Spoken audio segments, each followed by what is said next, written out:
नमस्कार और the deep dive में आपका स्वागत है। आज हम 2025 एसएससी सीजीएल मेंस परीक्षा की तैयारी के लिए एक बहुत ही महत्वपूर्ण विषय पर बात करेंगे। जी हाँ, हमारे पास अंग्रेजी व्याकरण के स्पॉटिंग एरर यानी गलतियां ढूंढने वाले सवालों का एक बहुत ही गहरा विश्लेषण है। और हमारा मकसद सिर्फ इन 100 सवालों के पैटर्न को समझना नहीं है।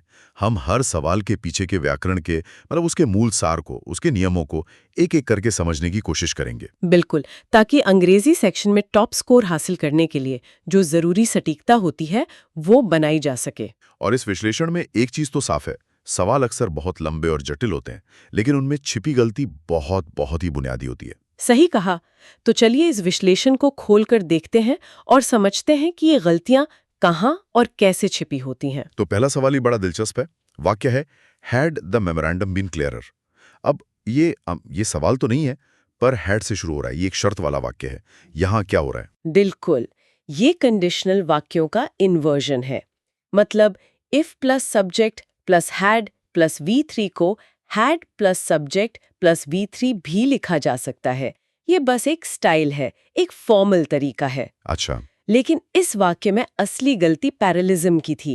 पैरेलिज्म यानी संतुलन। हाँ, वाक्य में माइट हैव पोस्टपोन्ड के बाद लिखा है और इवन कैंसल्ड, जबकि और इवन माइट हैव कैंसल्ड या सिर्फ कैंसल्ड जो कि V3 फॉर्म है वो होना चाहिए था, ताकि दोनों क्रियाओं का रूप मतलब उनका फॉर्मेट एक जैसा रहे। अच्छा, मतलब माइट हैव के बाद V3 है तो और के बाद भी V3 ही आना चाहिए था। समझ गया। बिल्कुल। स्रोत में ऐसे और भी उदाहरण थे, जैसे had he not deferred the proposal. यहाँ भी वही पैटर्न है। हाँ, और यहाँ गलती उद्देश्य बताने के तरीके में थी। वाक्य में लिखा था a better chance to evaluating. To evaluating, ये सुनने में ही थोड़ा अजीब लग रहा है। ये गलत है। उद्देश्य बताने के लिए हमेशा इन्फिनिटिव यानी 2+V1 का प्रयोग होता है, तो टू इवैल्यूएट सही होगा। ठीक है। और स्रोत में इन्वर्जन के दूसरे प्रकारों का भी जिक्र था, जैसे वो नकारात्मक शब्दों से शुरू होने वाले वाक्य। सही, जैसे little did the committee new वाले वाक्य में लिटिल से शुरू होने के कारण इन्वर्जन हुआ है। ये तो ठीक है। लेकिन यहाँ गलती ये है कि डिड के साथ क्रिया का हमेशा पहला रूप आता है, फर्स्ट फॉर्म। ओह हाँ, तो क्न्यू की जगह नो होना चाहिए। एकदम सही। डिड के साथ हमेशा V1 आता है। चलिए अब विश्लेषण के एक बहुत ही जरूरी हिस्से पर आते हैं, सब्जेक्टिव मूड। ये अक्सर छात्रों को, मतलब मुझे भी, कंफ्यूज करता है। एक उदाहरण है, it would necessitate that every regional office conducts a comprehensive audit. अभी सुनने में तो बिल्कुल सही लगता है, एवरी रीजनल ऑफिस सिंगुलर है तो कंडक्ट्स ही आएगा। और यही वो सबसे सूक्ष्म नियम है जहां अक्सर गलती होती है। देखिए, कुछ शब्द है जैसे नेसेसिटेट, रेकमेंड, सजेस्ट, डिमांड, इंसिस्ट। अच्छा, मतलब जो जरूरत या सलाह दिखाते हैं। बिल्कुल, या फिर इट इज इम्पेरेटिव जैसे फ्रेज। इनके बाद जब दैट लगाकर कोई क्लॉज आता है तो उसमें क्रिया का हमेशा बेस फॉर्म इस्तेमाल होता है। बेस फॉर्म मतलब बिना एस या ईएस के। हाँ, चाहे सब्जेक्ट सिंगुलर ही क्यों ना हो। तो आप कह रही हैं कि एवरी रीजनल ऑफिस कंडक्ट्स की जगह एवरी रीजनल ऑफिस कंडक्ट होना चाहिए। एकदम सही। ऐसा इसलिए क्योंकि यहाँ हम कोई तथ्य नहीं बता रहे, हम एक जरूरत, एक सलाह या एक मांग व्यक्त कर रहे हैं। अच्छा, यह नियम हाल की परीक्षाओं में बार बार पूछा गया है। जैसे एक और उदाहरण था, the manager insisted that every member complete the survey, ना कि कंप्लीट्स। ये तो सच में बहुत ही सूक्ष्म नियम है, इस पर ध्यान देना होगा। अब बीइंग से शुरू होने वाले वाक्यों की बात करते हैं। इनमें भी बहुत गलतियां होती हैं, जैसे being largely ignored in the early discussion, the revised chapter was again subjected. यहाँ किसे नजरअंदाज किया गया? चैप्टर को। यही तो सवाल है। ये मिसप्लेस्ड मॉडिफायर का एक क्लासिक उदाहरण है। मतलब मॉडिफायर गलत जगह लग गया है। ओके। नियम ये है कि पार्टिसिपल जैसे कि बीइंग इग्नोर्ड का काम करने वाला वही होना चाहिए जो मुख्य वाक्य का सब्जेक्ट है। और यहाँ मुख्य सब्जेक्ट तो द रिवाइज्ड चैप्टर है। चैप्टर खुद को नजरअंदाज कैसे कर सकता है? कर ही नहीं सकता, यही तो लॉजिक की बात है। स्रोत में एक और मजेदार उदाहरण था, being a hot day we could not go out. हाँ, एक गर्म दिन होने के कारण हम बाहर नहीं जा सके। यहाँ भी वही समस्या है, हम तो गर्म दिन नहीं हो सकते। बिल्कुल। इसे ठीक करने के लिए पार्टिसिपल को उसका अपना सब्जेक्ट देना होगा, जैसे it being a hot day. अब ये सही है, ये दिखाता है कि वाक्य का तार्किक रूप से सही होना कितना जरूरी है। तो मतलब ग्रामर के साथ साथ कॉमन सेंस भी चेक हो रहा है। बिल्कुल। और ये जो लंबे लंबे वाक्य होते हैं, विश्लेषण में बताया गया है कि इनमें सब्जेक्ट और वर्ब को बहुत दूर कर दिया जाता है ताकि छात्र भ्रमित हो जाएं। हाँ, ये एक आम जाल है। एक उदाहरण देखिए, Those most affected by the decision appears to be। यहाँ असली सब्जेक्ट those है, जो कि प्लूरल यानी बहुवचन है। और बीच के शब्द most affected by the decision, ये बस अतिरिक्त जानकारियां हैं। बिल्कुल, ये सिर्फ शोर है। तो असली वाक्य है those appears to be, जो कि गलत है।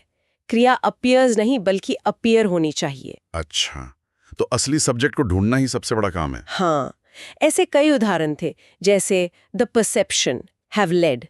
इसमें सब्जेक्ट परसेप्शन है जो एक वचन है, तो हैज लेड होगा। सही। इसी तरह द रिपोर्ट्स एम्फेसिस, ओवरलुक में सब्जेक्ट एम्फेसिस है तो ओवरलुक्स होगा। एकदम सही।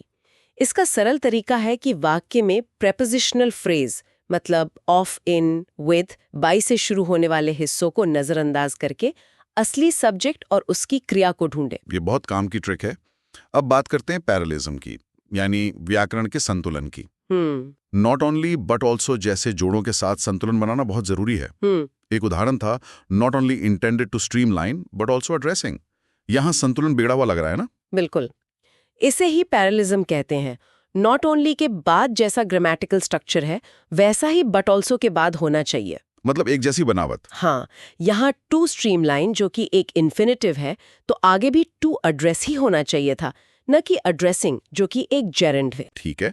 और इसी नियम का एक और पहलू था क्रिया को लेकर, जैसे not only the minister but also the bureaucrats has been accused. इस मामले में क्रिया हमेशा दूसरे या यूं कहें कि अपने सबसे नजदीकी सब्जेक्ट के अनुसार लगती है। अच्छा, तो यहाँ क्रिया हैज के सबसे करीब ब्यूरोक्रेट्स है और ब्यूरोक्रेट्स तो प्लूरल है, तो एज की जगह हैव का प्रयोग होगा। बिल्कुल सही पकड़ा। The bureaucrats have been accused. चलिए अब कुछ और आम गलतियों पर नजर डालते हैं जो स्रोत में बताई गई हैं। जैसे कुछ क्रियाओं के बाद 2+V1 लगता है और कुछ के बाद V1+ing। ये बहुत कंफ्यूजिंग है। हाँ, जैसे डिनाई के बाद जेरेंड आता है, तो डिनाइड टू अटेंड गलत है, डिनाइड अटेंडिंग सही है। और फॉरगॉट के बारे में? फॉरगॉट के बाद इन्फिनिटिव आता है, तो फॉरगॉट ब्रिंगिंग द फाइल्स की जगह forgot to bring the files ज्यादा सटीक है, क्योंकि ये एक उद्देश्य या भूली हुई क्रिया को दिखाता है। एक और गलती थी कॉजेटिव वर्ब से जुड़ी, made the assistant submitting. Make, let जैसी क्रियाओं के बाद ऑब्जेक्ट आता है और फिर क्रिया का बेस फॉर्म बिना टू के, तो यहाँ रीसबमिट होना चाहिए, सबमिटिंग नहीं। Made the assistant resubmit. और वो सबसे आम गलती, रिटर्न्ड बैक। हाँ, ये रिडंडेंसी है, मतलब अनावश्यक शब्दों का प्रयोग। री का मतलब ही वापस होता है, तो बैक की जरूरत ही नहीं है। मतलब ये छोटी छोटी गलतियां हैं जो हम रोज करते हैं। बिल्कुल। तो आज हमने देखा कि एसएससी, सीजीएल, मेंस जैसी परीक्षाओं में सफल होने के लिए व्याकरण के कुछ खास पैटर्न को समझना कितना जरूरी है। हाँ, लंबे वाक्यों में छुपे सब्जेक्ट वर्ब के फासले, पैरेलिज्म का संतुलन, सब्जेक्टिव मूड के सूक्ष्म नियम और जेरेंड इन्फिनिटिव जैसी आम गलतियां ही वो क्षेत्र हैं जहां सबसे ज्यादा ध्यान देने की जरूरत है। ये विश्लेषण ये दिखाता है कि हर एक नियम रटने से ज्यादा जरूरी है गलतियों के प्रकार को पहचानना और वाक्य को तार्किक रूप से तोड़ के देखने की क्षमता विकसित करना। स्रोत में एक बात साफ थी, व्याकरण के नियम भले ही बुनियादी हों, लेकिन उन्हें पेश करने वाले वाक्य लगातार लंबे और जटिल होते जा रहे हैं। बिल्कुल। तो यहाँ एक विचार छोड़ जाते हैं, क्या ये परीक्षा सिर्फ व्याकरण की है या फिर ये हमारी ध्यान केंद्रित करने की क्षमता की भी परीक्षा है? मतलब बहुत सारी जानकारी के शोर के बीच मुख्य सब्जेक्ट और वर्ब के सिग्नल को पहचानने की कला। हाँ, व्याकरण के नियमों से परे ग्रामेटिकल फोकस की इस कला को कैसे विकसित किया जा सकता है, इस पर सोचना चाहिए।